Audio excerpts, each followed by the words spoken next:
a todos, o meu nome é João Diniz e sejam bem-vindos a mais um episódio do A Bola Não Mente, o podcast sobre a NBA à portuguesa. Comigo tenho, neste Dia do Trabalhador, um grande trabalhador, Ricardo Brito Reis. Ricardo, como é que estás? De regresso depois de uma semaninha de férias, não é? É verdade, é verdade. Relaxado depois de uma semaninha de molho no Funchal. Com o seu microfone da Temu, temos já de dizer que é isso que está a acontecer, Sim, só para as pessoas não sim. estranharem, sim. O meu microfone da Temu, que ele veio para o Funchal, mas tu fizeste questão de não gravar para me deixares descansar. Deixa de descansar, sim. E eu continuei de molho, com os meus pezinhos em cima do copo de poncha, dentro do copo de poncha, a bater. A comer lapas à vez, uma de cada vez ou não? Ou vais dizer, já sei o que é que vais dizer, puto, já sei o que é que vais dizer, é que eu já sei o que é que vais dizer. Diz lá. Vais dizer, eu por acaso não gosto muito de lapas.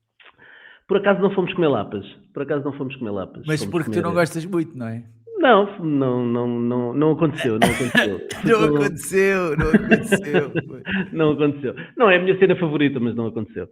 E um espadazinho com banana, foste ou não? Espadazinho, picadozinho, todos os picados possíveis e imaginários. Espetadinha em pau de louro, não é? Isso tens arte de quem gosta. A espetadinha clássica. Sim, comemos um bocadinho de tudo. Que isto foi uma viagem com amigos, foi mesmo para relaxar. Temos um amigo que está a trabalhar lá no Funchal e então passámos lá quase uma semaninha com ele e foi mesmo para comer, beber, estar esticadinho. Qual foi a tua poncha favorita, meu? Para ler livros. Eu bebo qualquer coisa, na verdade. Gosto muito de maracujá. Pronto, eu vi logo.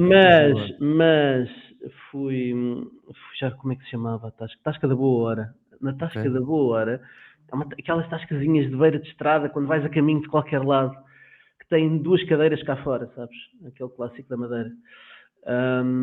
E na Tasca da Boa Hora, bebi uma poncha à Pescador que estava fortíssima. Eu gosto mais da poncha a Pescador. A Pescador é com limão, não é? Ou é com laranja? É limão. Pescador. Eu gosto muito dessa. Quando eu fui, já fui há muitos anos, a minha poncha favorita, quando estava a te perguntar, a favorita era o sítio, né? Em que sítio é que bebeste a melhor poncha? Ok. Era no sítio que acho que é em Comiada. É o sítio que os gajos comem amendoins e mandam as cascas para o chão, sabes? Não sei se foste esse sítio. Falaram desse sítio, mas não chegámos aí lá. Pá, eu adorei. Puto, eu ficava lá a beber ponchas a tarde toda, mano. Aquilo é ótimo. Eu já tinha ido ao Funchal fazer umas férias. E desta vez fomos em amigos, fomos uma malta amiga e temos um gajo que está a trabalhar lá. E, portanto, em vez de irmos beber poncha para a porta do Museu do Ronaldo, fomos beber poncha para os sítios a sério, não é? Pois, é isso. Se me perguntares onde é que foi, não sei. Eu só ia atrás e ia comer e beber. Esse era o meu registro. E pronto, foi porreiro. Deu para descansar. Só que, quando se juntam amigos que são todos do basquete, o que é que acontece? Estamos à 1h no Barreirinha, ou a pensar se vamos espreitar o novo rooftop, ou se vamos ao casino e depois vamos lá beber um copo, e chega à 1h e de repente há um que diz: bora ver. E se a gente fosse para casa ver o Jokic? Toda a gente diz que sim. E pronto. E portanto continuei a acompanhar a NBA. Fizeste bem. Olha, ontem por acaso, vou só falar nisto porque houve um gajo que mandou uma mensagem no Instagram a dizer: por favor, fala disto no próximo episódio do podcast. Então eu vou falar que foi. Ontem fui jantar a um sítio que abriu há relativamente pouco tempo aqui em Lisboa, que é o Lamina. O Lamina. Eu vou-te só dizer a minha nova política. Eu agora, na véspera de gravar contigo, começo a olhar para coisas do que é que a gente pode falar. E penso, vou mandar uma mensagem ao Diniz, porque normalmente tu és uma pessoa bastante regrada e de véspera ou até com alguma antecedência envias-nos alinhamento, propões temas, uma série de coisas. Não foi o caso de hoje. E de vez em quando não acontece. E eu já percebi porquê. Nestes dias em que não acontece, eu vou ao teu Instagram e percebo porquê. Olha, foi uma galeria de coisas absolutamente inacreditáveis. Olha, Ricardo, vou-te dizer uma coisa. Eu acho que ias gostar deste restaurante. mesmo sabendo que tu às vezes és um gajo com menos range gastronómico, há coisas que não gostas, pronto. Mas comi coisas ali, epá, comi um arroz de rabo de boi, puto, uma cena absurda. Vou-se fazer só uma mini crítica, o rabo de boi não estava tipo a desfazer-se, estás a ver, a cair do osso. Mas o arroz, meu, pá, inacreditável, meu, inacreditável. Comi uns croquetes de morcela. Atenção, eu sou muito desconfiado com croquetes de enchidos, porque normalmente não são bons. Eu se vir mais alguém a vender bolinhas de alheira, estás a ver? Eu não sei o que é que eu sou capaz, puto. Eu não sei o que é que eu sou capaz. Mas aqueles croquetes de morcela, meu, que brutalidade. E depois, só para comi mais coisas, mas estou a dar só aqui o top 3, orelha crocante. Puto, eu não sou um gajo de cartilagens. Aquela orelha crocante, meu, com caraças, meu. Porra, próprios para a malta que está a fazer aquilo. Falta só assim um bocadinho de sal ou vinagre, que é uma coisa que fica sempre bem nestas cenas. Mas pá, incrível, mesmo muito bom.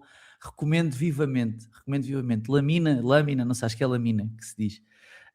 Não sei se alguma destas coisas te interessou. A orelha já Interessou-me te tudo. falei, não é? Interessa-me tudo. Isso interessa-me tudo. Sou muito fã disso tudo que falaste e, portanto, experimentava a cartilagem, ia na boa. Ia Sem na boa para medos, a cartilagem. sem medos. Sem medos para a cartilagem. Ok. Quando estava no Funchal, depois de repente o pessoal foi-se embora e fomos todos em dias diferentes, fomos todos de sítios diferentes de Portugal. E eu fui o último a sair de lá, portanto só ficou lá o rapaz que está lá a trabalhar. E eu fui o último a sair. E no último dia éramos só dois. E ele quis experimentar esse restaurante típico do Funchal, que é um novo restaurante de sushi que, entretanto, abriu lá. É um restaurante enorme, inacreditável, que estava, como abriu há pouco tempo, estava com tudo à descrição, portanto, pagavas um valor pelo menu e comias tudo o que querias. Foi uma barrigada, pá, e comi uma cena com o nome Dragon Ball.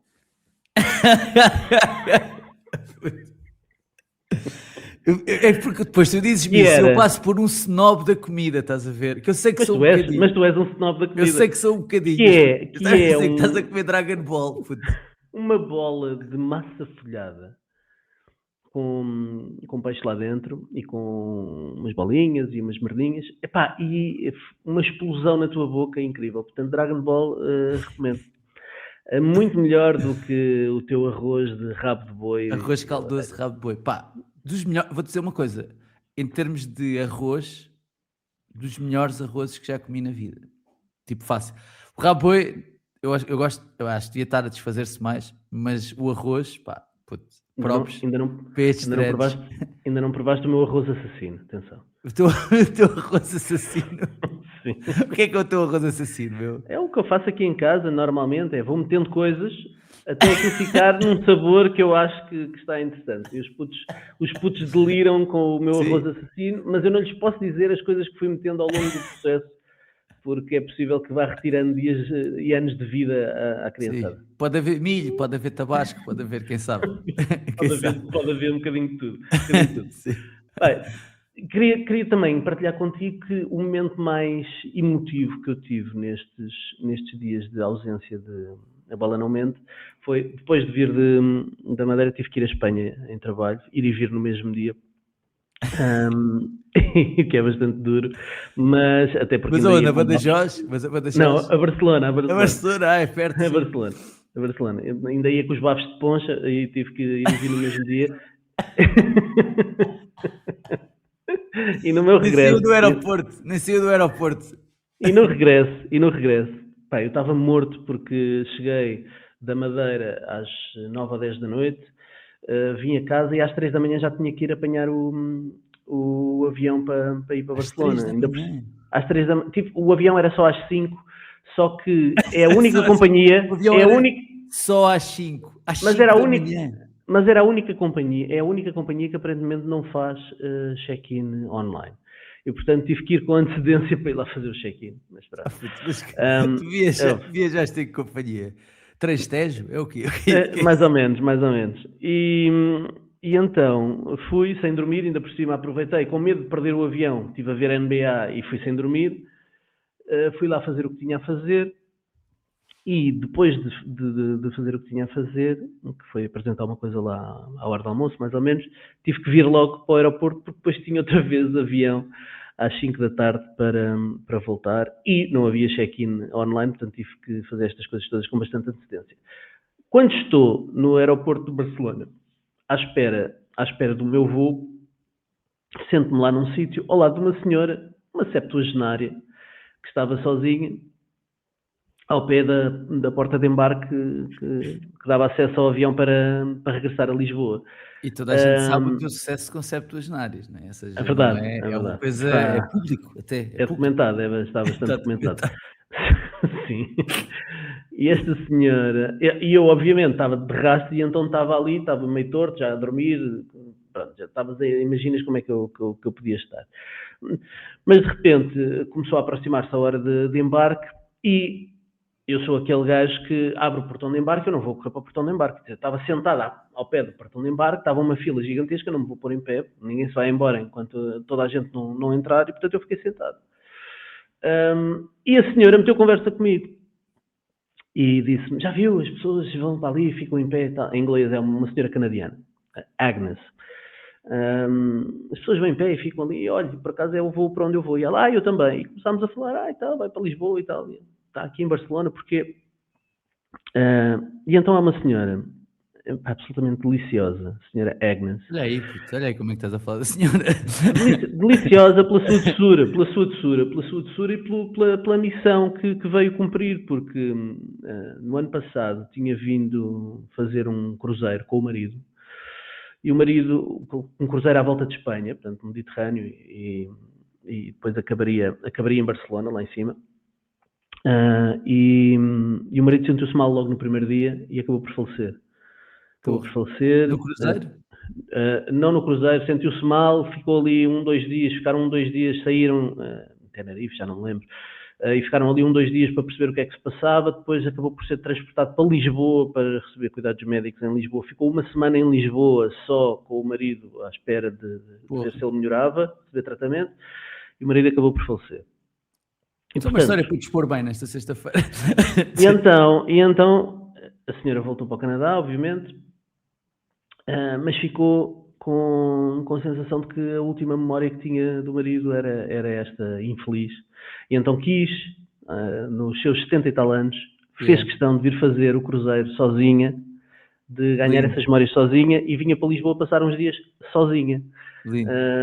E achei absolutamente delicioso. Fiquei muito impressionado com a Agnes, a quem mando um grande beijinho, porque é ouvinte, ela é fã da NBA e ouvinte do podcast. Sim, o Ball Don't Lie. Ela disse logo, Ball Don't Lie, yes.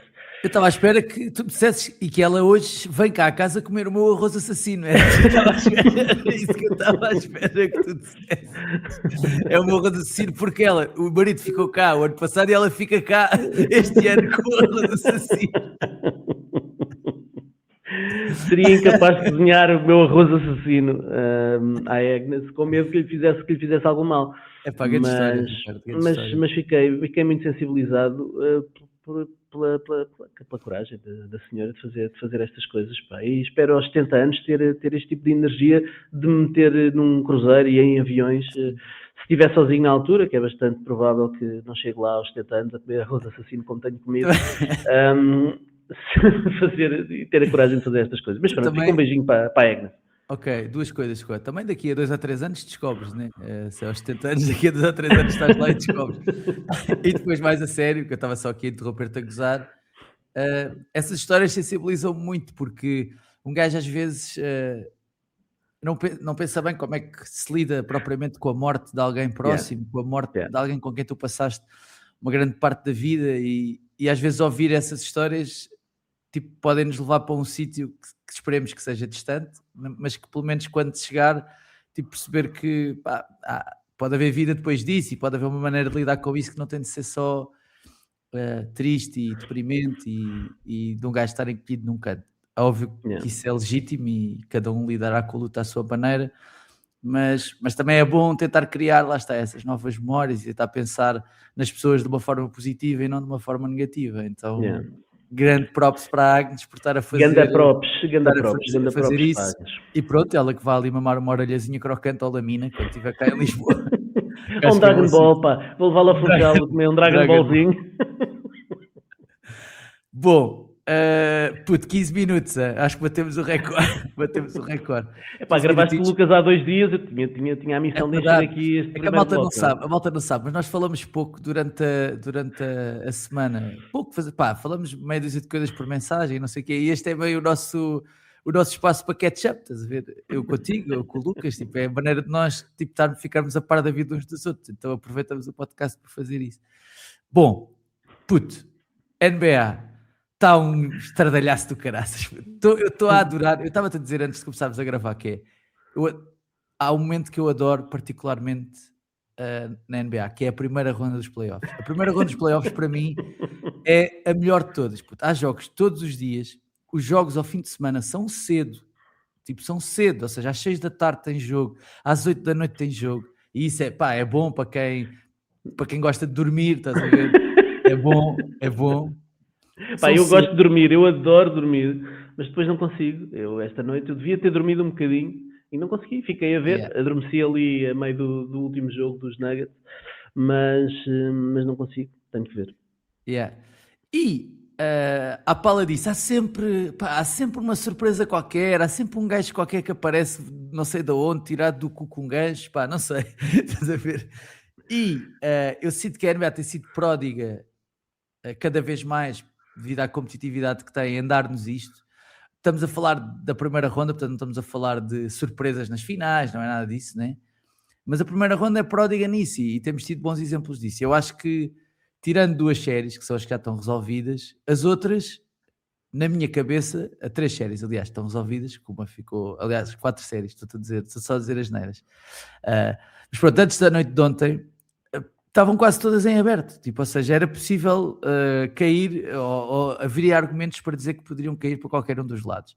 Se calhar começamos já por aquela que é dolorosa para nós, pessoalmente para mim, que votou no gordinho para MVP, mas o Jokic e os Nuggets disseram adeus aos playoffs, eliminados pelos Minnesota Timberwolves, super desfalcados, não só não tem Anthony Edwards, como também não tem Donte DiVincenzo, como também não tem o Ayo Dosunmu, que tinha sido meio abono em alguns jogos anteriores. Jogaram sem estes 3 e ainda assim conseguiram ganhar aos Nuggets do Jokic, à pala de um grande Jaden McDaniels, é verdade, de um Terence Shannon Jr. Quem? Pois, é isso. Um gajo que aparece, que tinha média de 5 pontos por jogo, que está no seu segundo ano da NBA, um late bloomer, chegou à NBA com 24 anos, 24 pontos, 6 ressaltos e jogadas que valem mais do que os pontos que valem. Tem ali afundanços, entradas para o cesto e um triplo do canto com a buzina a tocar dos 24 segundos, que é aqueles triplos que te matam, não é? Principalmente um gajo que nem sequer é propriamente um lançador. E há vibes, Ricardo, de passagem de testemunho na discussão de quem é que é o melhor jogador da NBA, porque esta foi a pior prestação do Jokic em playoffs desde que nos lembramos, desde que os Nuggets ganharam o seu título, como o Lucas bem lembrou no Twitter. Em séries de playoffs estão 3-3, 3 vitórias em séries, 3 derrotas em séries, e cheira a fim de ciclo e a passagem de testemunho. Ou estou a dramatizar? Estás a dramatizar, és um drama queen. és uma drama queen, como sempre, gostas sempre de espalhar o pânico, e acho que estás a dramatizar. O Jokic, desde que se lesionou, antes de se lesionar na fase regular, estava a jogar provavelmente o melhor basquetebol da carreira e obviamente não se fala disso porque não é o viés de recência, não é o que está aqui mais fresquinho na nossa memória, mas ele estava a jogar o melhor basquetebol da carreira e atenção que andamos a dizer isso há 6 anos. Este ano está a jogar melhor do que o ano passado, este ano está a jogar melhor do que o ano passado. E no início desta época estava a jogar melhor do que alguma vez jogou. E, portanto, não há passagem nenhuma de testemunho, continua a ser o melhor jogador da NBA, pelo menos para mim, apesar do mais provável duplo MVP do Shea e da frescura do Victor Wembanyama, o Jokic continua a ser o jogador que mais me enche as medidas. Mas parece-me que ele nunca esteve a 100% desde que voltou da lesão. A equipa dos Nuggets este ano quis garantir um bom lugar, um bom seed na Conferência Oeste, e talvez isso tenha levado a que ele jogasse ainda não a 100% para ajudar a equipa a atingir os seus objetivos, porque em anos anteriores eles já pagaram por não terem um bom seed no final da fase regular. E pronto, e depois nos playoffs, este matchup em particular era um matchup em que os Nuggets foram expostos numa série de coisas, e o Jokic encontrou aqui o jogador, e tu destacaste o Terence Shannon, destacaste o Jaden McDaniels e o Rudy Gobert. Ainda bem que já falaram dele também no outro episódio desta semana, e o Lucas chegou a dizer que provavelmente ele era o MVP destes playoffs, e provavelmente foi, para já nesta primeira ronda, o jogador mais importante, com mais impacto da primeira ronda, sobretudo por aquilo que fez para condicionar aquele que continua a ser, pelo menos para mim, o melhor jogador da NBA. Não acho que ele perca aqui um capital enquanto jogador melhor jogador da liga, apesar de aparentemente os Nuggets com o Jokic nunca terem vencido uma série de playoffs, equipas com mais de 50 vitórias na fase regular. Li isso alguns no Twitter, não fui confirmar, mas é possível que isso seja verdade. Enfim, depois das lesões do Anthony Edwards e do Donte DiVincenzo, havia aqui uma oportunidade de ouro para os Nuggets, e era preciso que... Mas é um falhanço, né? Temos de ser justos, é um falhanço. Eu acho que é um falhanço, apesar de estarem encostados às cordas e de não poderem vacilar, tinham aqui uma oportunidade de ouro de poder passar, e aliás de nos darem provavelmente uma melhor segunda ronda do que aquilo que se calhar os Timberwolves vão conseguir dar com estas ausências, porque não é expectável que o Anthony Edwards volte assim tão cedo. E acho que eles também vêm toda.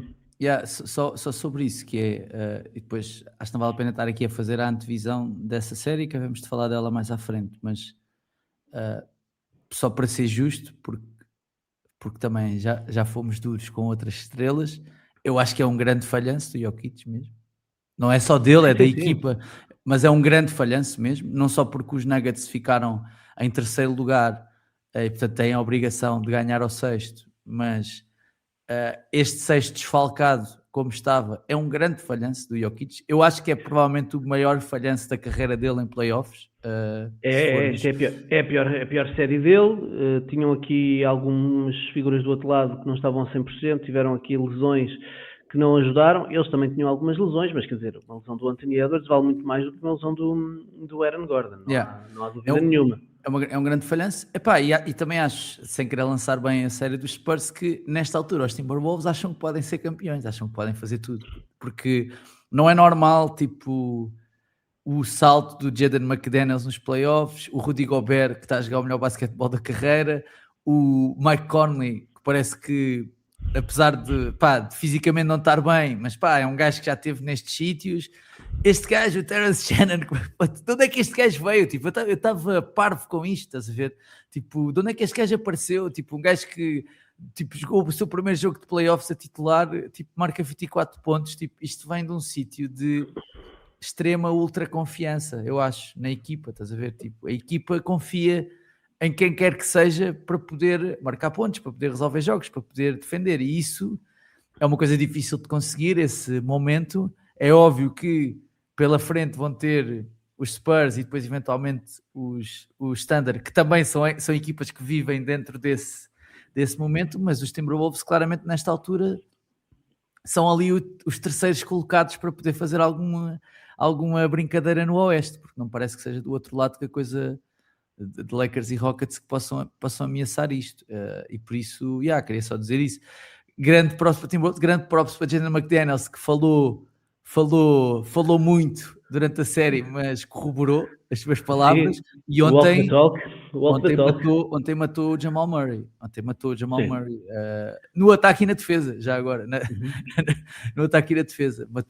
Ou melhor, na defesa primeiro e depois no ataque. Tem ali umas jogadas quando ele estava a marcar tramadas. E por isso, grande props para os Timberwolves. O Murray termina a série com 33% de eficácia. 33%. E mais, atenção, a lançar 23 tentativas por jogo. 23 tentativas por jogo. Duro. E portanto foi tudo mérito. Essa má série do Jamal Murray foi muito mérito. Ainda por cima, o Jamal Murray vinha da melhor fase regular da sua carreira. Havia muita expectativa para a explosão habitual do Jamal Murray em playoffs, num ano em que esteve saudável e que apareceu bem desde o início da temporada. Portanto, o Jaden McDaniels meteu no bolso. Portanto, meteu no bolso, fez o que quis. E depois, ofensivamente, ele mostrou que não é apenas um 3&D, como às vezes queremos rotular alguns destes jogadores, um bom defensor e um lançador.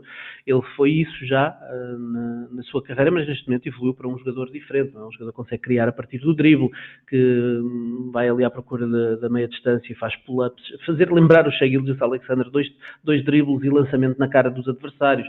Faz muitas coisas interessantes. E a partir do momento em que sai Anthony Edwards, ele ganha ali espaço para poder mostrar um bocadinho mais. O Terence Shannon também, não é? É o outlier aqui. O Terence Shannon este ano na fase regular fez 7 jogos com mais de 20 minutos, quer dizer, ele é um jogador de fundo do banco. É verdade que já tinha mostrado alguns flashes do que podia ser, ou do que pode ser, mas não de forma consistente. É um gajo que marcou 30... É um Jamal Cain, estás a ver? É um gajo que tipo tem um jogo. Ou seja, não estou à espera que ele agora... Se calhar ainda é colocado no seu sítio. É colocado no seu sítio pelo treinador. Sim, mas porque tem gente à frente, não é? Um bocadinho... Nós falamos do Nemias. O Nemias este ano explodiu, tinha muita gente à sua frente, mas o potencial estava lá. Então, é um jogador que tem potencial, pode ser um jogador muito interessante na liga, vai precisar de, obviamente, ter utilização consistente para poder também mostrar com consistência este talento que ele tem. E depois é canhoto, mas deu-me logo, estás a ver? Começou-me logo aqui a coçar aqui atrás, estás a ver? Aqui atrás, começou logo aqui a coceirazinha dos canhotos, sim. Ai, porra. Mas sim. Epá, os Nuggets vão ter que pensar no verão. Porque... Acho que o treinador vai lá ficar ou não? Sim, foi o primeiro ano também para o Dave Adelman, quer dizer, aqui no ano passado, a forma como ele assumiu a equipa em vésperas de playoffs não foi propriamente, não podemos considerar que aquilo tenha sido totalmente preparado por ele, apesar de fazer parte da equipa técnica, mas aqui este ano foi tudo gerido por ele e de facto as coisas não correram bem. O Cam Johnson, no global da temporada, acabou por ficar um bocadinho aquém do que se esperava dele. Não jogou mal. Não jogou mal, teve aqui alguns jogos. O último mês da fase regular já esteve bastante mais perto daquilo que eles precisavam, mas eles precisavam de mais. O Aaron Gordon sem saúde, o Jamal Murray desapareceu completamente ou foi colocado no bolso do McDaniels e, portanto, a equipa agora tem que pensar se vão continuar com esta iteração desta equipa, porque já está provado nos últimos anos, depois do título que eles ganharam em 22, nos últimos anos não tem chegado. E é verdade que em alguns anos houve aqui lesões a invalidarem que pudessem ir mais longe, mas este ano, apesar da ausência do Aaron Gordon, do outro lado havia lesões muito mais importantes e, portanto, acho que a equipa tem que fazer aqui um balanço do que falhou este ano, deixar o Jokic ir para os cavalos e pensarem o que é que têm que fazer para mudar. Porque, se calhar, a grande frase, a grande quote, a grande citação dos playoffs até agora é a tal frase do McDaniels que diz que ninguém defende na equipa dos Denver Nuggets. Ninguém, nem o Aaron Gordon. E é verdade, o Aaron Gordon, se estiver sentado no banco a fazer um DNP porque está lesionado, não defende também. Portanto, há aqui muita gente que pode ser explorada do ponto de vista defensivo. O Cam Johnson não é propriamente um stopper, apesar de ser melhor defensivamente do que o Michael Porter Jr. Tim Hardaway também não ajuda nessa área do campo. O Jamal Murray tem as suas deficiências. O Jokic sabemos também as deficiências que tem. Portanto, a equipa se calhar precisa de mudar aqui um bocadinho o registro de alguns dos seus role players para poderem acompanhar o Jokic, porque o Jokic ofensivamente pode meter a equipa a jogar, apesar de não se ter visto nesta série, mas precisam de alguém que ajude do outro lado do campo e se calhar passa um bocadinho por aí o balanço que eles vão fazer nesta off-season. Sim, estava aqui a brincar com a Trade Machine já? Com a Trade Machine. Não, é para saber a tua opinião sobre aqui uma troca que era mandar o Jamal Murray para os Magic e receber o Franz Wagner. Se calhar tens de juntar, podes juntar ali mais pessoas, mas esta troca por troca dá, tipo já, by the way, Franz Wagner por Jamal Murray. Depois é preciso arranjar um base. Sim, depois eu pus aqui o Suggs, mandar o Suggs também, mas eu não sei se os Magic querem, tipo, ficariam sem o Suggs, mas mandar o Suggs e o Cam Johnson para os Magic. Mas sim, mas para mim faria sentido os Magic terem um gajo como o Jamal Murray. Eu não sei se Jamal Murray e Desmond Bane depois no backcourt se aquilo funcionaria, defensivamente, sobretudo. Pois, levanta algumas questões, enfim, são uma equipa que tem estado bem na defesa nos últimos anos, mas provavelmente vai haver aqui uma mudança de treinador e, portanto, também esquemas defensivos vão mudar, mas tem muito tempo a brincar com a Trade Machine no verão. Vamos sim, senhora. Já está a salivar, esse homem já está a salivar. Não, bora falar. Parece-me ter um pratinho de orelha à frente, já está a salivar. Bora falar só um minuto dos Knicks, quando deram uma surra épica aos Atlanta Hawks. Só um minuto, porque foi um minuto que duraram os Atlanta Hawks. Foi um jogo sem história, tipo, chegou a estar por 60 pontos, tipo, isso não é sequer admissível, é um meltdown gigante dos Hawks, que estavam a ser até uma boa surpresa até agora, não é? E os Knicks acabam por passar um jogo que até uma série que nós até achávamos que podia ir a 7, acabam por passar com esta limpeza no último jogo, porque depois a memória que vai ficar é esta, que eles ganharam depois estes dois jogos de seguida e passaram com esta limpeza. O OG está a ser o melhor jogador dos Knicks e temos de dar as nossas flores ao Karl Anthony Towns, que tem feito bons playoffs, 2 triplos duplos nesta série, está ali a ser um playmaker, a fazer assistências, e finalmente também houve um bocadinho de Mikal Bridges neste jogo. Aliás, neste jogo houve um bocadinho de toda a gente nos Knicks. Marcaram 80 pontos na primeira parte, o jogo teve 80 e tal, 30 e tal, tipo, acho que foi assim para o intervalo, 83-36, um bocado assim.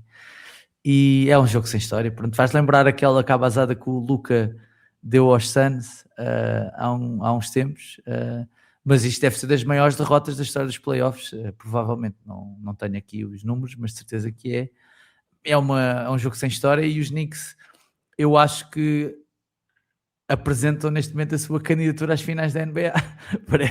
Parece-me que são a equipa de todas a que chega num momento melhor, pelo menos, a esta segunda ronda. Não sei se concordas comigo.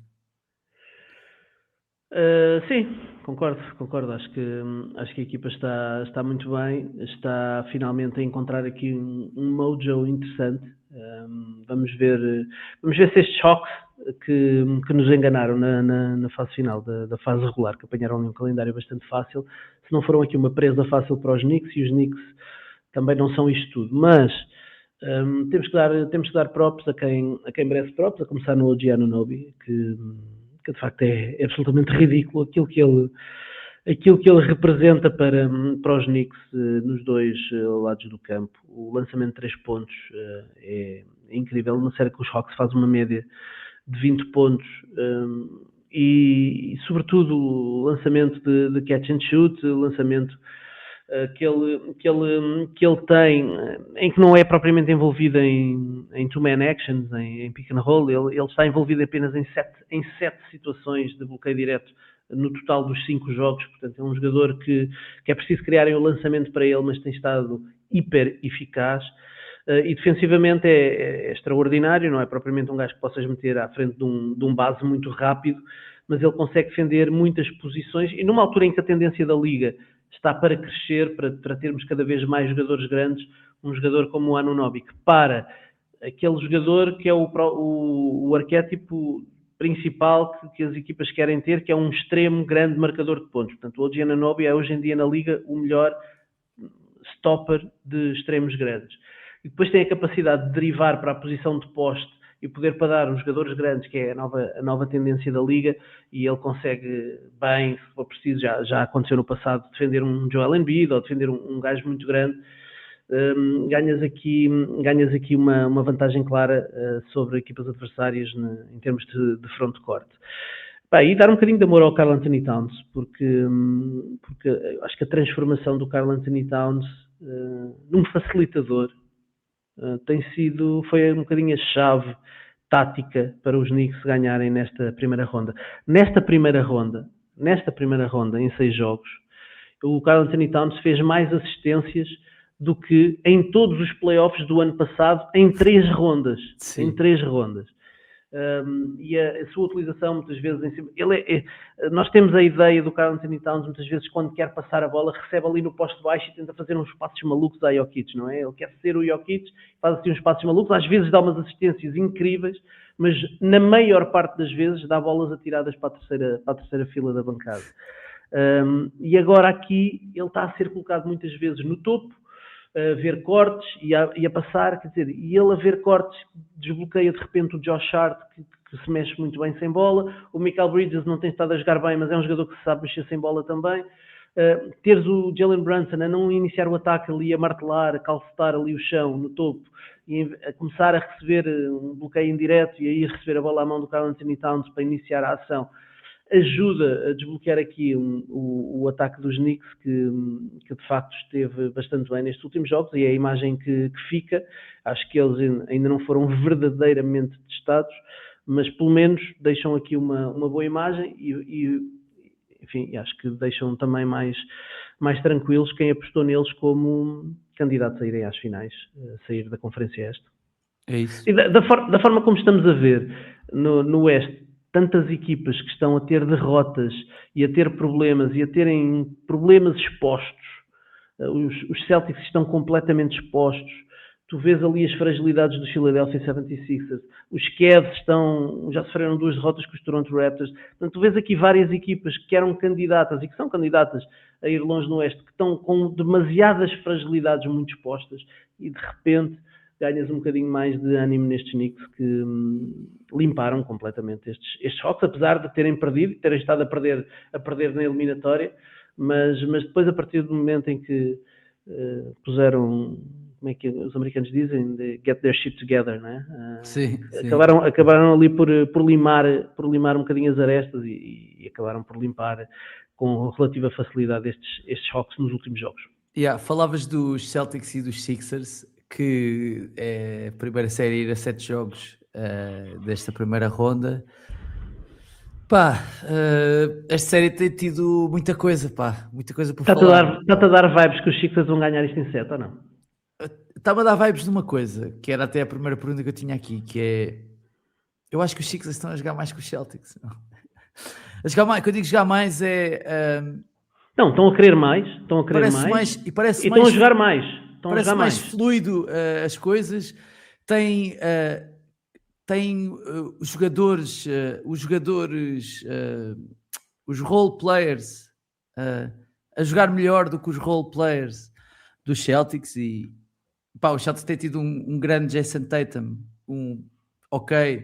Jaylen Brown, mas o resto está muito difícil, principalmente o Derrick White. Temos de ser justos, já podemos falar do Nemias, que também tem passado dificuldades, mas o Derrick White não está a fazer uns bons playoffs. Eu estava com médias de 8 pontos, tipo, não sei se ainda está, mas é uma coisa assim, já vou à procura, só para ter a certeza.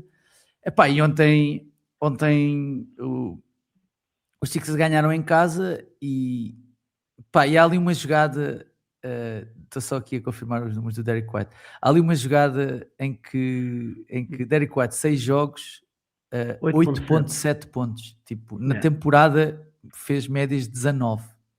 Não, desculpa, na temporada fez médias de 17, 16,5. O ano passado nos playoffs 18,8 pontos de média. Ele lança 31% de campo e 26% de 3 pontos. Pá, sim, não... Ele está de facto com muitas dificuldades, mas é aquele gajo, e depois vês o fatalismo dos adeptos, não é? Que já estão a dizer que o Derrick White tem que se sentar no banco. Calma, economias têm que se sentar no banco, que estão a boicotar aqui a série aos Celtics. É claramente, a sensação que eu fico é claramente de... Se o Derrick White marca 2 triplos a abrir um jogo, de repente, isto é fantasmas na cabeça dele, não é? É possível, macaquinhos lá no sótão. É possível que marque 27 pontos no jogo 7, tipo, ou seja, isso não é impossível. Mas há uma jogada que até está no resumo do jogo de ontem, que é o Embiid recebe a bola ali no poste baixo, há um corte nas costas do lado contrário e ele mete um passo por trás das costas, pá. Mete o passo por trás das costas e o jogador que recebeu, acho que foi o Papi, Papi, como é que é? Tsunami Papi. O Tsunami Papi acaba por marcar. E essa jogada, eu acho que essa jogada tem de ter medo aos Celtics, porque essa jogada é de um Embiid que está a ficar confortável. É do Embiid que está a ficar confortável dentro de campo. E tu estás a ver os Sixers a jogarem... Pá, provavelmente o melhor basquetebol desde que está lá o Paul George. O Paul George está a jogar no lado defensivo super competente e, assim, o teu terceiro melhor jogador ser o Paul George não é uma coisa má, estás a ver? É uma coisa boa, normalmente. E este 5 inicial dos Sixers, aliás, nem é o 5 inicial, é o 5 que tem depois o... Porra, como é que o gajo se chama, meu? Epá, eu agora com os nomes, mas estou tramado. Aquele tipo, aquele base, meu, como é que é chama? Estou a ir à procura. Estás a falar do Maxi, VJ Edgecombe, não? Não, com o Quentin Grimes. Quentin nem jogou muito bem, mas ele tinha um bom score com ele, mas este 5 inicial, Maxi, Edgecombe, Embiid, Paul George e Kelly Oubre, tipo, está a dar bué conta do recado. E os Celtics estão completamente aflitos e eu acho que eles estão a tremer um bocadinho. Epá, já falamos do Nemias depois. Sim. Os Sixers estão mais confortáveis por vários motivos. Em primeiro lugar, porque são a equipa que está a jogar mais basquetebol coletivo. Os Boston Celtics estão a individualizar muito. Portanto, estamos a assistir claramente aqui ao afunilar daquilo que é o ataque dos Celtics para...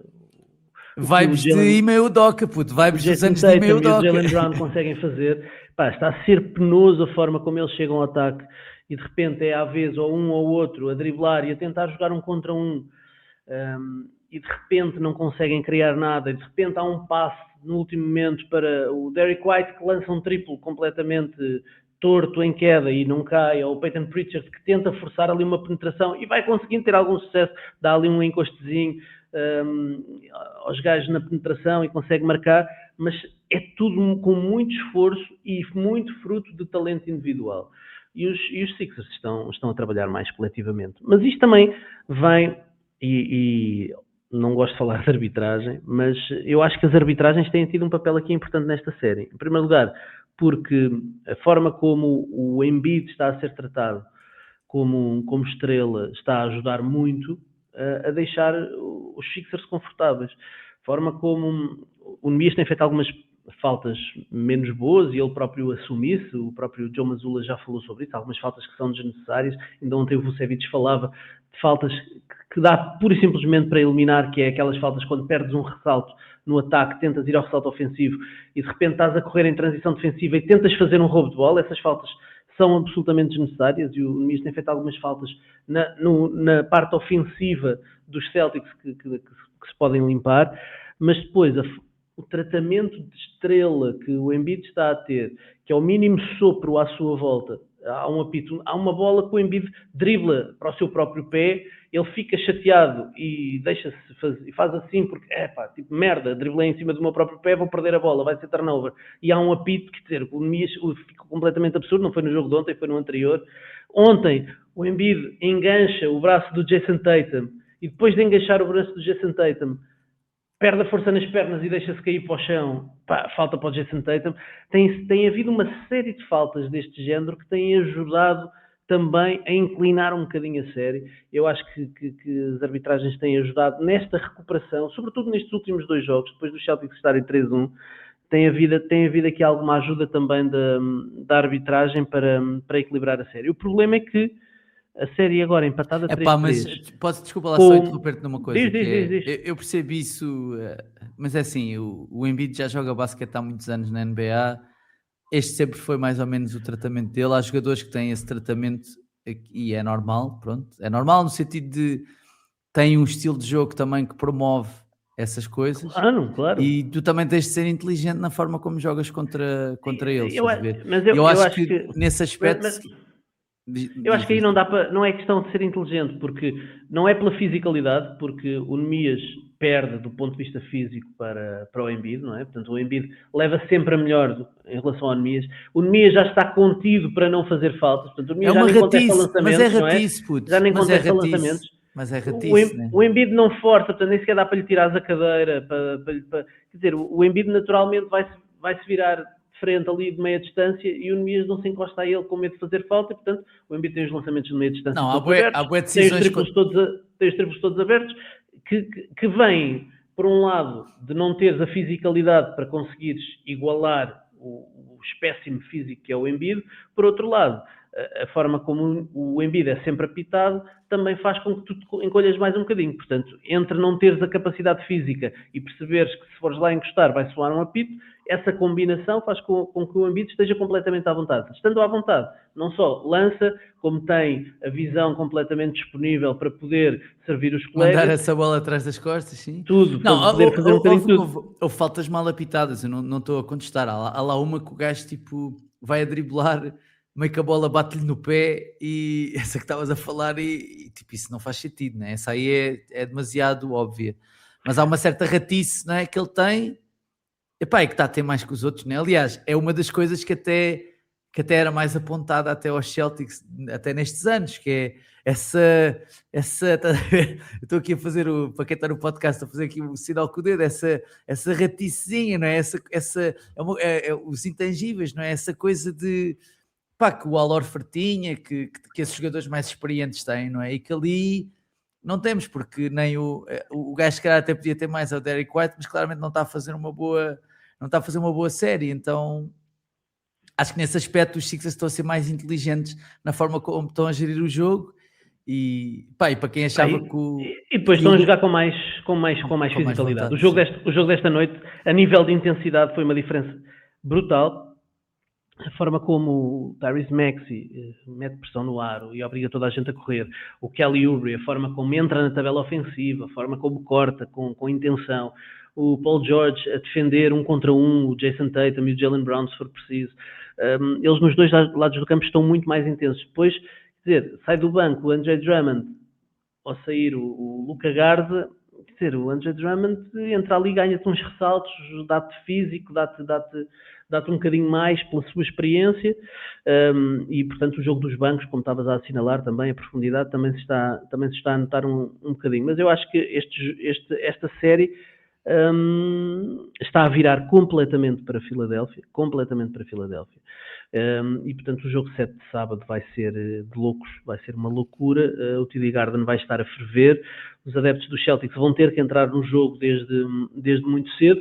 E ainda não falámos aqui do elefante na sala, que é o Jason Tatum. Ontem saiu, foi lá para trás, para o balneário, depois veio para a bicicleta. No final do jogo, o Joe Mazzulla diz que ele não está lesionado. O próprio Jason Tatum disse que estava com um bocadinho de stiffness, estava a sentir ali um bocadinho de dureza na zona do gêmeo. O gêmeo da perna onde ele sofreu a ruptura no tendão daquilo. E portanto... Mas pode ser só intensidade, não é? Tipo, jogos seguidos. Mas essa é a questão. Ele volta ao fim de 10 meses e esteve sempre a jogar uma segunda velocidade. Muito devagarinho. E agora, ontem, o tipo de intensidade dos Sixers eu ainda não tinha sentido nesta série durante tanto tempo. E quando eles implementam este tipo de intensidade, o Jason Tatum sentir um bocadinho de stiffness no gêmeo, ter que sair lá para trás, ter que ir para a bicicleta, Fico preocupado e espero que se for a jogo, que eles tenham de facto a certeza que ele pode ir a jogo, porque senão pode ser uma grande irresponsabilidade meter o Jason Tatum a jogo. Agora é um jogo 7 e eles vão arriscar tudo, não vão ele vai querer jogar, ele vai querer jogar. Ele vai querer jogar, ele vai querer jogar e os Celtics precisam que ele não vai querer jogar, jogue. Ele vai querer ganhar o jogo, ou seja, ele vai querer carregar para ganhar o jogo. Os Celtics precisam que ele jogue. Agora, os Sixers vêm com esta intensidade. Eu acho que os Celtics vão querer abrandar um bocadinho o jogo, mas para abrandarem o jogo depois têm que saber jogar em 5 contra 5 em meio campo, que é o que eles não têm conseguido fazer. Eles não estão a ser coletivos no 5 contra 5 e, portanto, eu acho que a série está a inclinar-se para Filadélfia. Quem diria, quem diria, mano? Quem diria? Só próprios aqui para o Maxi, que ontem fez, também joga 30 pontos no Maxi, está feito um jogador. E para o rookie, já falamos do Paul George, 23, o Kelly Oubre também, bom quinto melhor jogador de uma equipa. E o VJ Edgecombe, tipo, tem ali uma fibra. Tipo, eu estou muito curioso para perceber como é que esta dupla vai evoluir ao longo dos anos, porque ele tem ali uma fibra, bué fixe, bué fixe. As vibes são bué boas, estás a ver? Vê-las jogar, as vibes são ótimas. A história dele, tudo. E o facto do Maxi ser hoje em dia o líder claro desta equipa e ser um gajo porreiro, infeta toda a gente, contagia toda a gente. E teres aqui um VJ Edgecombe que é um bocadinho na mesma linha, dá aqui vibes muito porreiras. Compensa o lado defensivo, louco do Kelly Oubre, o lado defensivo do Maxi também consegue defender ali, mas é super atlético. Não é o Steph Castle na defesa, mas o Stephen Castle, mas claramente é um tipo competente, tipo muito curioso para ver. E é um rookie a jogar playoffs da NBA. Isso não é fácil. Não é fácil. Nada fácil. Bom, nada fácil. Deixa-me só dar um apontamento em relação ao Anemias, porque o que estamos a assistir em relação ao Anemias também é que se na fase regular aquela gravidade que ele conseguia gerar, quando dava bloqueios diretos e rolava para o cesto, e de repente toda a gente se concentrava um bocadinho ou no ball handler e ele estava livre, ou se ele rolava com muita intensidade, havia ali alguma gravidade interior e de repente havia um bocadinho mais de espaço no perímetro. O que está a acontecer nestes playoffs, como as equipas estudam e aplicam um bocadinho mais de scouting para bater os adversários diretos, o que acontecer é que as rotações estão a ser muito mais bem feitas. Quando o Nemias dá bloqueios diretos e rola para o cesto, de repente o tag que vem da linha final aparece e está ali para impedir o passe para o Nemias no interior, e o jogador do lado contrário está ali a tentar defender os dois jogadores os dois atiradores que estão do lado contrário. As rotações estão muito mais afinadas, eles estão a conseguir tirar claramente o rolar do Nemias para o cesto, e isso faz com que depois seja preciso que os jogadores do perímetro resolvam. E esse é o problema que os Celtics não estão a conseguir resolver. É depois no 1 contra 1, eles não têm logo uma saída imediata para resolver e então puxam 2 dribles para trás e tentam jogar 1 contra 1. E de repente, o Jaylen Brown em drible já não é assim tão extraordinário para estar a resolver a partir do perímetro. O Jason Tatum funciona muito melhor com um bloqueador que lhe dá ali um bocadinho de espaço e de repente ele, como facilitador, consegue ver as linhas de passe todas e criar um bocadinho para si. Entre as faltas do Nemias que tiram minutos a essa dupla e a esse two-man game, Tatum-Nemias, e a incapacidade que eles estão a ter quando o rolar do Nemias está a ser tapado, os jogadores de perímetro de conseguirem criar, está a limitar muito o ataque dos Celtics, que está a ser demasiado previsível. E depois aí era preciso surgir o ataque motion, outras coisas que eles tinham que fazer e que não estão a fazer porque simplesmente foram resolvendo os problemas assim na fase regular e agora não está a ser preciso ir um bocadinho mais além, dar um bocadinho mais de continuidade no ataque, e por isso é que os ataques estão a empancar tanto com lançamentos do Derrick White com 3 gajos em cima, ou com o Peyton Pritchard a forçar uma penetração e não sei se chega. Yeah. Só para falar um bocadinho das séries que podem fechar hoje, temos Magic, Lakers e Cavs à beira de conseguir fazer alguma coisa, mas na verdade estes 3 estão à beira de ganhar, mas parece mais que estão à beira de ir a jogo 7. Os Magic, depois de uma batalha Cade contra Banquer, 45 pontos para cada um deles. Viram os Pistons reduzir para 3-2. Jogam hoje em casa para tentar fechar a série. Mas sem o Wagner, achas que esta equipa dos Magic é curta demais para estes Pistons? Pois, sem Wagner a equipa fica completamente diferente, não é? O Wagner é que desbloqueia ali muita coisa em termos ofensivos e com esta contratura que ele tem no gêmeo, está em dúvida para o resto da série, e é o mesmo tipo de lesão que o Haliburton teve, por exemplo, no jogo 5 das finais do ano passado, e mesmo assim jogou no jogo 6 e no jogo 7 porque eram as finais. O Franz Wagner não vai jogar aqui, vão geri-lo, e os Pistons de repente encontraram aqui algum ouro, mas os Magic também houve aqui um bocadinho de autodestruição, porque falharam 14 lances livres e permitiram 16 ressaltos ofensivos. Portanto, eles podem ajustar aqui estas pequenas coisas que, enfim, lances livres não tens oposição e 16 segundas oportunidades que permitem aos teus adversários é demasiado. Portanto, se eles neste próximo jogo acertarem estas coisas, ainda por cima, jogando em casa, pode ser que consigam operar esta, enfim, semi-surpresa, porque é o oitavo a ganhar ao primeiro. É surpresa, tendo em conta a forma como os Magic estavam a jogar, mas era o pior emparelhamento de todas as equipas que vinham do play-in para os Detroit Pistons. Os Cavs sobreviveram em casa frente aos Raptors e ganharam o jogo. Sobreviveram é a palavra, porque eles estiveram a perder durante uma parte importante. Vão voltar para Toronto e são mais vibes de jogo 7 de volta a Cleveland do que outra coisa. Os Raptors estão a fazer ali das tripas coração. Jacoby Walkers e não sei o que, a vir do nada, tipo, não marcavam sexta, não sei quanto tempo marcou, não sei quantos triplos no último jogo. E resta perceber como é que está o Scottie Barnes fisicamente, para perceber, porque é a única hipótese que eles têm de conseguir. Já agora, não sei se sabes que eu estava a ouvir isto no podcast do Zach Lowe, o melhor marcador dos Raptors na série. Sabes quem é? Dos Raptors? Quem é? Não fui ver. Não foste ver? Eu vou-te dizer.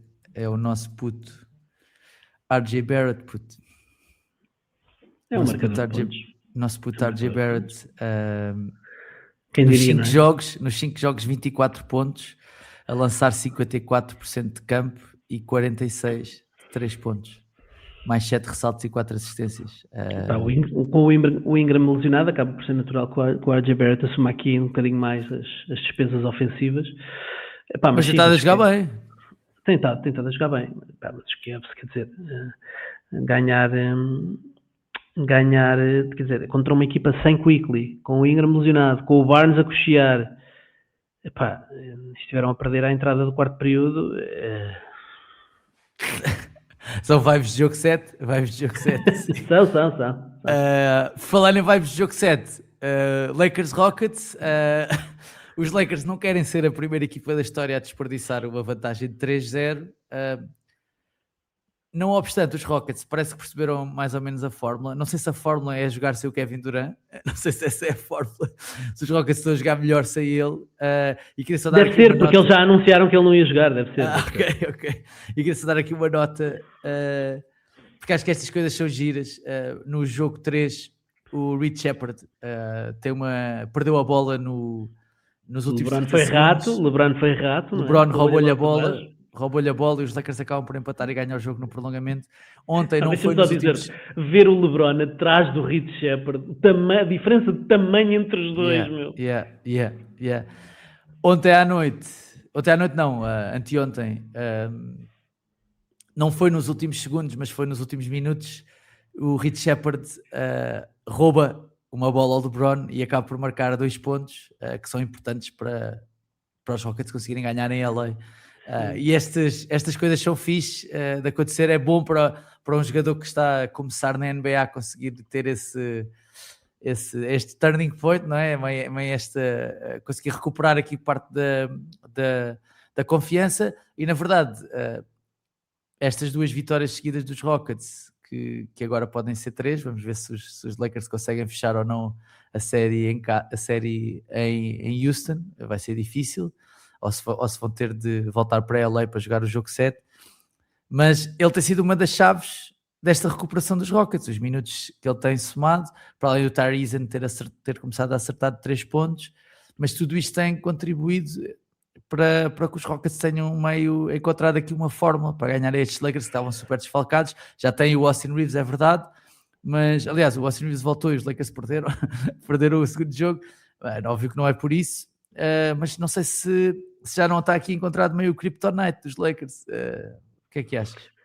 Quer dizer, acho que não é muito difícil encontrar-se um Kryptonite para os Lakers, não há ali também demasiado talento, e, portanto, e lembro-me perfeitamente de ouvir o teu rant de como é que eles não fazem 2 contra 1 no LeBron, porque é que não dão pancada no LeBron, porque não há ali mais ninguém para criar, não é? Ainda não havia Reeves e não estavam a focar as suas atenções defensivas no LeBron James, da mesma maneira que os Lakers, por exemplo, focaram as suas atenções no Kevin Durant, que muitas vezes faziam 2 contra 1, aliás, ele tem um jogo de 9 turnovers, precisamente porque não estava a conseguir lidar com a atenção defensiva que lhe estava a ser dada. Mas parece que esta ausência do Kevin Durant está a dar um bocadinho de liberdade ofensiva aos Houston Rockets. De repente estão a jogar de forma um bocadinho mais coletiva, tendo um Reed Sheppard que sabe pôr os pratos na mesa para toda a gente. Aliás, jogaram 8 jogadores dos Rockets no último jogo, 7 deles marcaram um triplo, portanto a questão do lançamento exterior que tu referiste está de facto a cair agora. A inserção do Austin Reeves também vai obrigar aqui alguns ajustes, e isso pode ser a diferença entre teres aqui 2, 3 posses de bola que decidem um jogo, não é? Ele acabou por marcar apenas 4 dos 16 lançamentos que tentou, apesar de ter ido 13 vezes à linha de lance livre e ter gerado tiros para os colegas, mas esta inserção do Austin Reeves numa altura em que os Lakers estavam a jogar bem pode não ajudar numa altura tão importante, e os Rockets estão a jogar um bocadinho melhor sem terem o Kevin Durant de repente a ter bola e a ter que iniciar situações de bloqueio direto, quer dizer, que isso não é o tipo de jogo do Kevin Durant. O Kevin Durant é um jogador para receber a bola na continuidade do ataque, enfim, haver ali uma ação, 2 ações, uma mudança de lado da bola, de repente a bola chega ao KD e ele está ali a poder criar a partir daqueles 2 dribles e pull-up, ou simplesmente com o jab step a fingir que vai arrancar e de repente lança na cara do adversário. Portanto, é um jogador que cria muito mais assim do que propriamente a ter que driblar. Mas sim, há vibes aqui de jogo 7 claramente, e de eventualmente isto poder ser histórico. O primeiro desperdício, não é? Poder ser histórico, sim. Tenho a impressão que ainda veio o Luca de muletas, puto, para o jogo 7. Para o jogo 7. Bom, 1 hora, puto. 1 horinha de podcast, temos de avançar. Já estás farto de me ouvir, Estou a curtir, temos tipo, a primeira ronda é bué rica, meu. A primeira ronda é bué rica. Deixa só falar aqui das odds, não mentem, porque como sabem este podcast é o apoio da Betano.pt, escolha do consumidor e marca 5 estrelas em apostas desportivas. As odds para o título da NBA, continuamos a ter o Standard como favoritos, 1,62, Spurs 3,80, Celtics 5,60, Cavs e Knicks 10,50, Lakers 15,50, Pistons 19, 76ers 45, Timberwolves 65, Magic 65, Rockets 100 e Raptors 175. Já sabem, se quiserem apostar nestes ou em quaisquer outros esportes, podem fazê-lo em betano.pt. Escolha do consumidor e marca 5 estrelas em apostas desportivas. Antes de irmos embora, temos de ir às nossas perguntas da bancada, temos muita coisa. Diz assim o Hugo Marinho: olá a todos, como corrigir o excesso de faltas que o Nemias anda a acumular cedo nos jogos? É uma pena, porque de resto tem feito quase tudo bem. Abraço, Macau. É ratice, puto. Eu acho que é ratice. Não há maneira, estás a ver? Não há maneira, é ratice. E vou dizer uma cena que é estúpida. Que é assim, os Celtics nunca vão fazer isto, mas há uma maneira de tu conseguires tirar o Embiid do jogo. É se tu fizeres ao Embiid o mesmo que ele está a fazer ao Nemias. Há uma maneira. Eu acho que os Celtics já podiam ter atacado um bocadinho mais o Tem de atacar mais o Embiid. Porque o Embiid também não está fisicamente... Ele não está fisicamente... Ou seja, tipo, faz o mesmo jogo com o Embiid. Agora é difícil fazer isso, estás a ver? Agora quem é que faz esse tipo de jogo? Não é o Nemias. É que não podes pedir ao Nemias para criar frente ao Embiid, não é? Aí se calhar está a fazer falta um bocadinho dos lineups de small ball. O Vucevic receber a bola... Vucevic pode receber a bola e tentar ali 1 contra 1, apesar do Vucevic até ofensivamente consegue criar e tem aquele push shot ali a 2 metros do cesto e consegue criar Mas algumas estava coisas mesmo a pensar ir buscar a falta, estás a ver? Estava a pensar em carregar para ir buscar a falta. Tipo, Pois. imagina, o jogo 7 é em Boston, meu. Eu sei que agora vou estar aqui em modo de conspiração, mas jogo 7 é em Boston. Puto, para cima dele logo, estás a ver? Para cima dele. Primeira bola de jogo. Costas, Embiid, costas, tipo, simulação de lançamento, o gajo cai-te para cima. Não, primeira falta. Quem? Mas quem? O Nemias? Pode ser o Nemias, se calhar, pode ser o seja Vucevic. Eu não faço ideia de todos, não fui ver essa, por acaso a ver se vou ver isso só por curiosidade, mas de todos os titulares, todos os jogadores que jogaram no 5 inicial nestes playoffs, provavelmente é o Nemias que tem menos experiência na carreira. Yeah. Não só em playoffs, mas de fase regular. Provavelmente é o jogador com menos experiência de fase regular. Aliás, não porque o VJ Edgecombe é rookie, tem menos. Mas de qualquer forma não haverá muita gente, mas é um jogador escolhido no top 3.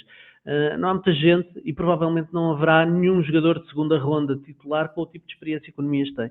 O Nemias está a passar por aquilo que passou há 2 anos e este ano, quando esteve a jogar a titular na fase regular. Portanto, estes são os seus primeiros passinhos em playoff. O Nemias, antes desta série, tinha jogado um jogo de finais de garbage time e um jogo de primeira ronda ou de segunda ronda também de garbage time.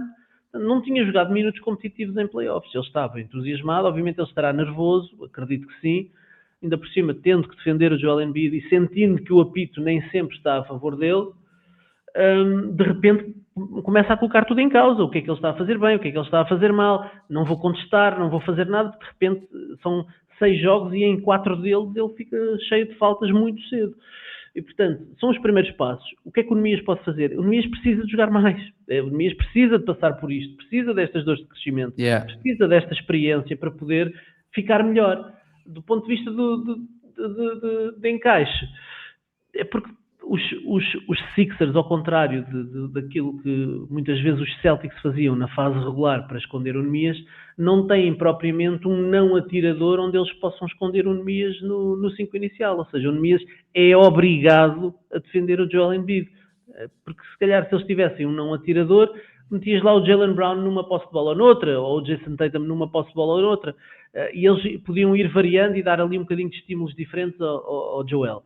Assim não, assim tem que ser o Nemias, e o Nemias fica completamente exposto, e portanto se tem que defender o Embiid, vai levar com o Embiid de costas para o cesto e vão-lhe ser apontadas provavelmente faltas, e se ele tem que trocar e vir para o perímetro, de repente está a jogar um contra um com o Tyrese Maxey ou com o VJ Edgecombe, e é dificílimo, com aquele drop ainda por cima super conservador que os Celtics têm usado ao longo de toda esta época, é difícil.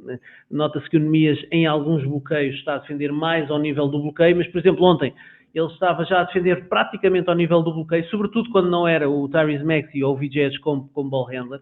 Às vezes é o Paul George. Paul George é muito bom também no two-man game como ball handler, mas ontem o Paul George lança um triplo na cara do Nemias e o Nemias estava ao nível do bloqueio, quer dizer, o Nemias não podia fazer muito mais e mesmo assim o Paul George meteu-lhe uma bomboca na cara. São 2 de crescimento. Precisa de somar mais minutos, o problema é que o próximo jogo é jogo 7. Também não dá para grandes experiências aqui. Diz assim o Pedro Leiria: boas malta, a pergunta desta semana é sobre os meus Lakers, assumindo que fazemos o 4-1 ou o 4-2 e passamos. Foi mal assumido. Quais as possibilidades e que coisas os Lakers têm que fazer tanto no ataque e na defesa para poder passar ao KC? Pode passar 4-2 ainda. Pode passar 4-2 ainda, é verdade. Sem J-Dub dá para sonhar ou acham que mesmo assim vai ser varridela ou algo fácil para o KC bater? PS, vamos ter evento ao vivo de final de temporada ou têm visto evento ao vivo para setembro ou outubro de kick-off da próxima temporada? Abreijos a todos.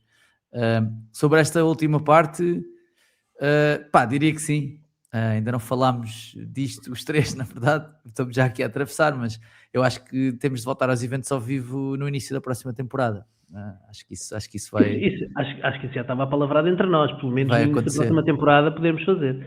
Sim, acho que vai acontecer. Tem que e é possível que haja mais... João Diniz fala muitas vezes do seu público. E ele sim. E é possível que haja lives de YouTube ainda, novamente. Até nós agora gostamos de ser youtubers, então acho que temos, já temos super chat. nas lives, por isso, yeah. Ricardo, sobre os Lakers e os OKC, vai ser Não, não tareia. vale a pena sonhar. Não vale Não, a não, pena não, sonhar. não, Não, não não vale a há, pena, não vale a pena, não vale a não pena, há não vale a hipótese. Não, não precisas de. Podes guardar o GIF do Ronaldinho, do pena. O Deixam a gift. Gente Sonhar. Ah, ok. Aquele. Não te lembras, não sabes, não conheces esse GIF. Não, Ronaldinho. não, Estão não. deixando a gente sonhar. Não, Estou deixando não, a gente sonhar. Não, não não me conheces. lembro. Não me lembro. Ok, ok. Tenho que te mandar Ah, isso. yeah, espera aí, estava aqui porque perdi aqui uma pergunta. Deixa eu ver se eu consigo encontrar. Deixa eu ver se eu consigo encontrar. Perdi uma Deve ser do pergunta Gonçalo Cunha, sem o do Gonçalo JW. Cunha. Está aqui, já encontrei. Boas, malta. Agora sim tenho uma pergunta. Se os Magic confirmaram a eliminação dos Pistons, isto seria a maior surpresa da primeira ronda desde os Bucks contra os Heat? Mais surpreendente que essa eliminação dos Bucks? Para mim é muito surpreendente, dava os Magic como a pior equipa do play-in no Oeste. Abraço aos três. Ricardo. Eu acho que essa derrota dos Bucks foi muito mais surpreendente, mas teve a questão do Giannis também se ter lesionado nessa série, não foi? No decorrer Yeah. da série.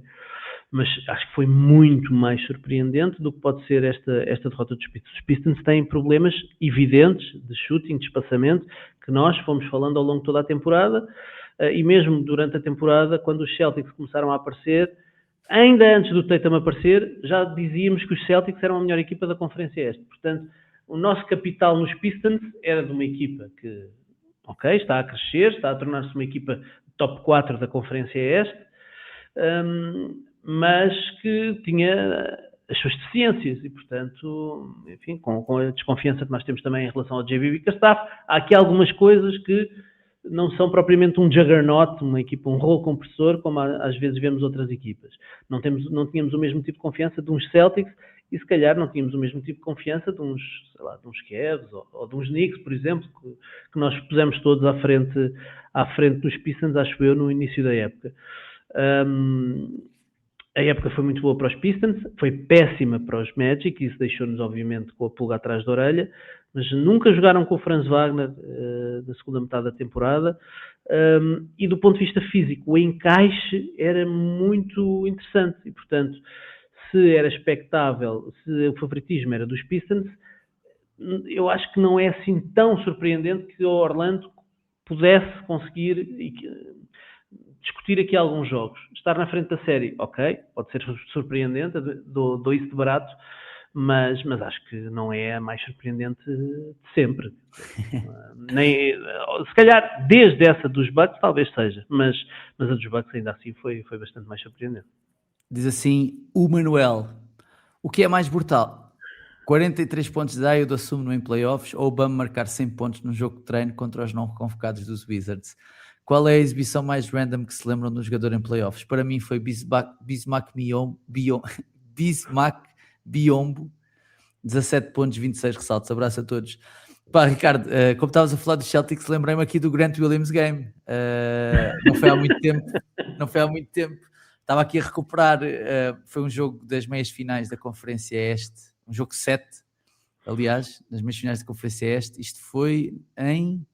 a ver se não digo uma asneira, 2022, em que o Grant Williams, que estavam-lhe a dar o triplo a série toda, marcou 27 pontos, 7 em 18, 3 pontos, fui ver, lançou 18 triplos, o Grant Williams, mas marca 27 pontos, os Celtics ganham o jogo por 20, marcou 22 triplos, 22 triplos, sendo que desses 7 são do Grant Williams.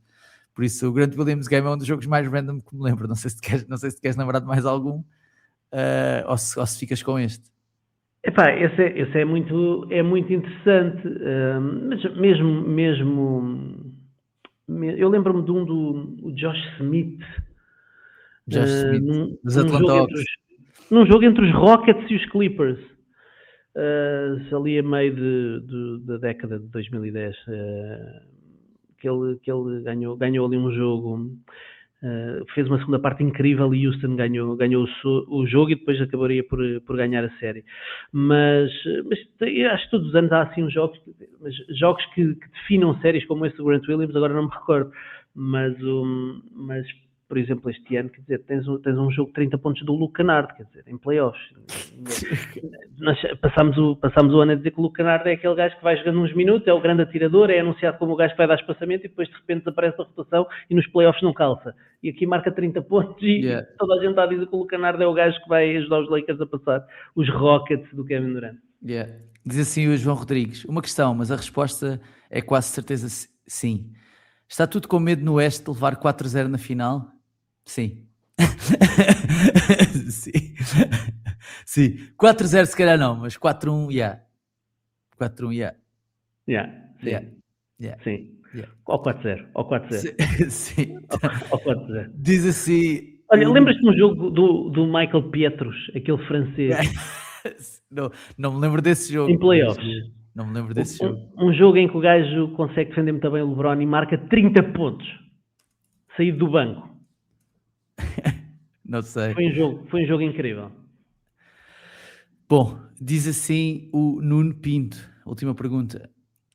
Olá, Trio Maravilha. Agora que o fim da época se começa a aproximar, começa também aquela ansiedade existencial. Como vai ser a nossa vida sem NBA? Como é que se sobrevive aos meses de paragem? Conseguem dar algumas sugestões para preencher o vazio?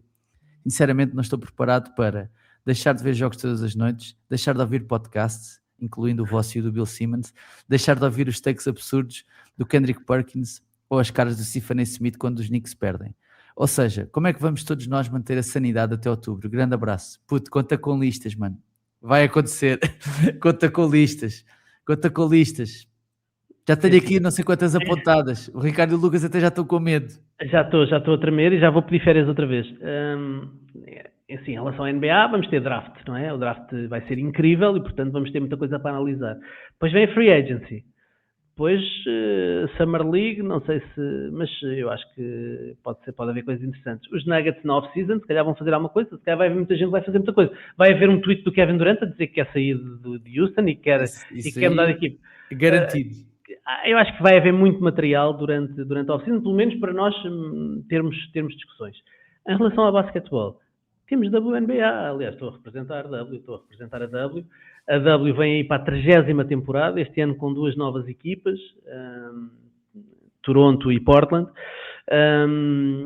Teve um draft de expansão, e a W este ano, quer dizer, a Caitlin Clark, depois de ter jogado apenas 13 jogos no ano passado, este ano está de volta e parece que está com vontade de ter finalmente o seu grande ano na Liga. Temos a Joe Wilson à procura de mais um MVP. Temos muitas narrativas interessantes na W. Aliás, eu gostava de fazer uma fantasy da WNBA. Portanto, fica aqui o repto. Bora fazer um ou 2 episódios dedicados à WNBA. Acho que sim, eu acho que sim. Temos que fazer. E há uma coisa interessante. E temos no verão, vamos ter seleção nacional outra vez. A última janela de apuramento para a próxima fase de qualificação para o Mundial. E atenção que Portugal vai jogar com a Grécia e ontem o Yanis anunciou que não vai jogar no verão, pela Grécia. Okay. Portanto, se houver anemias, e eu acredito que sim, atenção Grécia, que se calhar conseguimos fazer uma gracinha. É isso. Ricardo, muito obrigado por este bocadinho aqui a falarmos de basquetebol e por teres tirado parte do teu dia do trabalhador para vir para aqui trabalhar. Malta que está sempre.